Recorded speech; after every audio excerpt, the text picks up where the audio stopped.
తెలంగాణ రాజకీయాల్లో అసెంబ్లీ ఎన్నికల నాటి నుంచి మొదలైన ఈ వేడి ఇప్పటికీ చల్లారటం లేదు. పచ్చగడ్డి వేస్తే బగ్గుమనేలా నేతల తీరుంది. నిత్యం హీటు పుట్టిస్తూనే ఉన్నాయి. ఒక పార్టీ ఒకటంటే మరో పార్టీ రెండంటుంది. ఇంతటితో ఆగకుండా ఒకదానికొకటి ఇష్టానుసారంగా విమర్శల బాణాలతో ఎక్కుపెడుతూ ఉంటారు. గత 10 ఏళ్ల నుండి కాంగ్రెస్ బీఆర్ఎస్ పార్టీల మధ్య రచ్చ తారాస్థాయికి చేరుకొని వాడివేడి వాదనలు పుట్టిస్తున్నాయి. ఈ తరుణంలో తెలంగాణ కాంగ్రెస్ మాజీ ఇన్ఛార్జ్ ఎంపీ మాణిక్యం ఠాగూర్ సోషల్ మీడియా ప్లాట్ఫామ్ ఎక్స్లో షేర్ చేసిన ఫోటోలు తెలంగాణ రాజకీయాల్లో మరింత వేడి రాజేశాయి. ఎల్బీనగర్ ఎమ్మెల్యే సుధీర్ రెడ్డి, హుజురాబాద్ ఎమ్మెల్యే పాడి కౌశిక్ రెడ్డి మదురై కోర్టు ఆవరణలో కూర్చొని ఉన్న ఫోటోలను మాణిక్యం ఠాగూర్ షేర్ చేసి తనపై వచ్చిన ప్రతి ఆరోపణపై చట్టపరమైన చర్యలు తీసుకుంటామంటూ స్పష్టం చేశారు.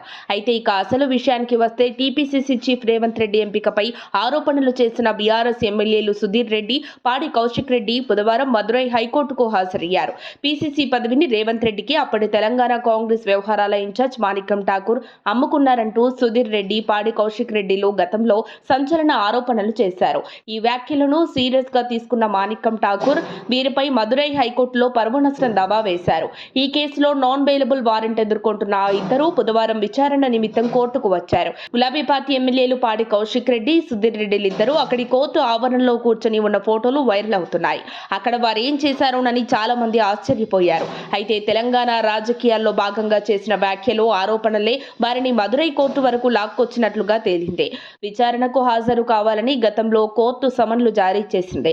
కానీ ఎమ్మెల్యేలు ఇద్దరూ పట్టించుకోకపోవడంతో నాన్ బెయిలబుల్ అరెస్ట్ వారెంట్లు జారీ చేసింది.